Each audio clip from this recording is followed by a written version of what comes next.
congratulations on More Family Time releasing on September 18th. That is, I'm so excited.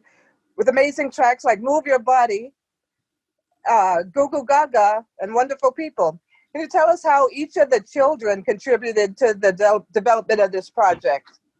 Yes, well, as you know, we have four kids here with us at home, and the youngest one is 4 year old.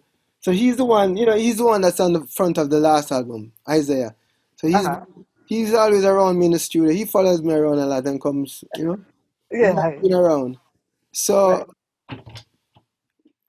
we play a lot, and then during the quarantine, we always making fun, and he was like making these funny sounds, goo goo gaga. Uh, So I wrote a song called Goo Goo Gaga. And then that is when I started thinking about, oh, what about instead of doing a normal album like I usually do, let's go back to doing an album focus on the family and the children. And so, all the kids, I involve them in the songs, involve them in the creation, and they're just around, so they are a big part of the inspiration for the whole album. okay, awesome.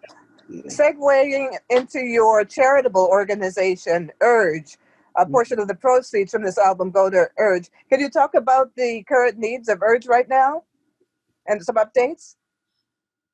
Well, I mean, what we're dealing with is children in school. We have a school in Jamaica that we have adopted, and so we help to build up the infrastructure, financial aid for the teachers them and whatever we can do.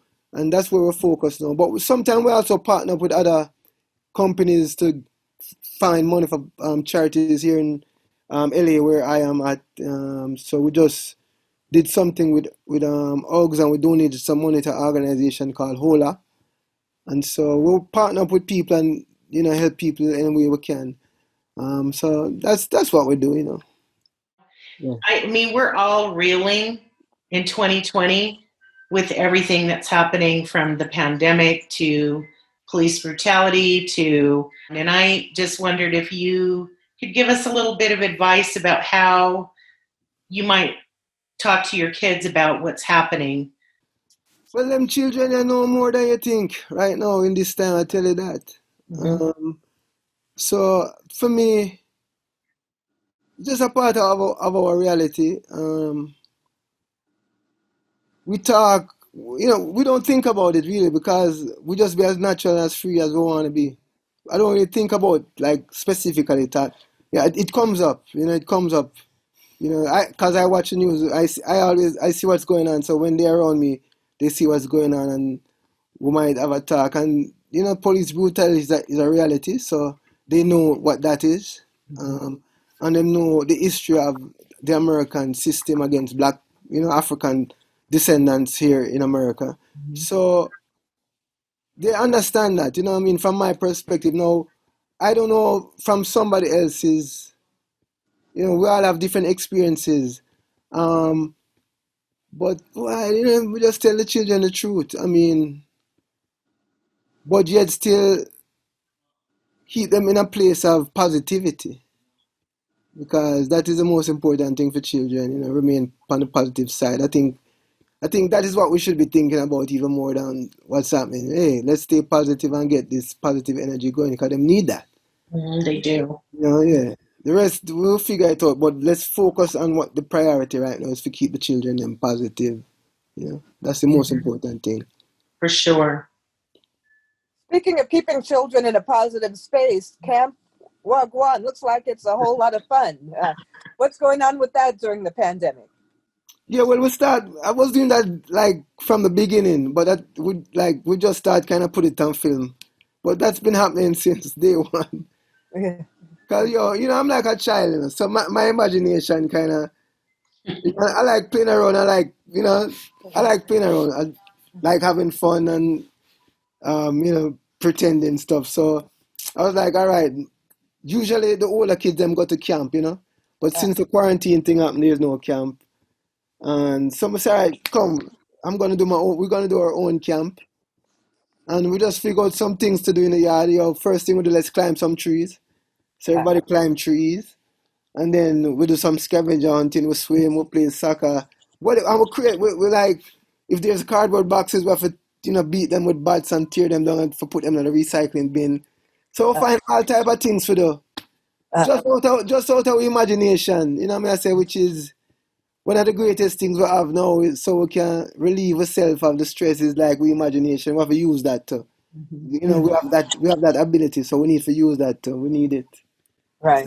Yes, that's all it is. It's just an imagination that we try to make it be real, That sounds like a lot of fun. Wish I was there. But we're going to go to a more serious, more adult topic about ownership. And you make it public that you have complete control of your master recordings and publishing.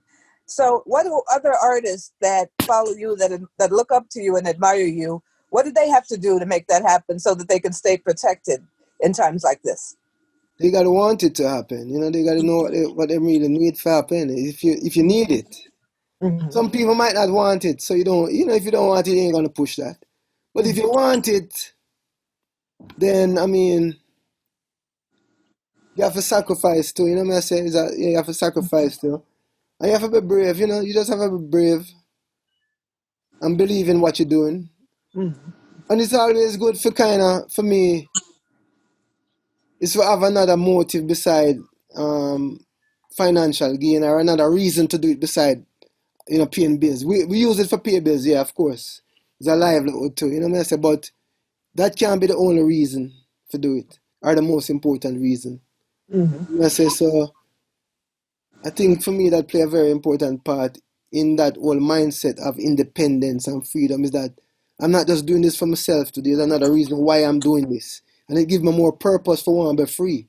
It gives me more reason for be like, yeah, let's own my stuff, it's not, yeah. So, but it's that thing I learned from my parents, really, because that's what I've been hearing about from when I was growing up. And it kind of stuck in my brain. So you got the foundation right.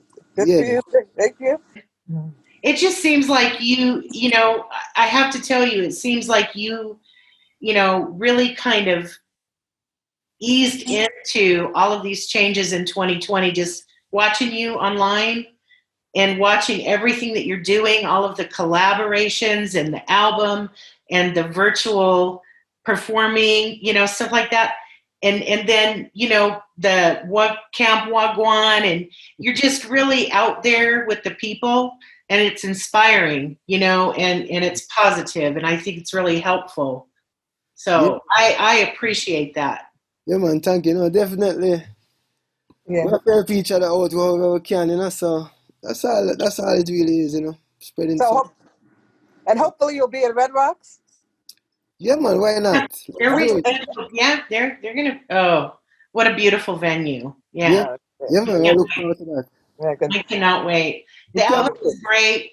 Love the album. Can't wait for it to come out. Thank you very much. It's so beautiful. Very uplifting. I can't wait to get it to my grandkids. Yeah, man, nice. Yeah. Wonderful people. The bass line is just euphoric. Yeah. Bass line, yeah. I see Miss Judah on there. But last question. I saw your post on the hero Chadwick. Yeah, same thing what I say. I can see that he had a reason here for being here, a special reason, because most of the characters in play, it really helped to give the young youths in America a different point of view, black and white, everybody. You know what I say? The heroes he played in his character, it's like music. He was like a conscious.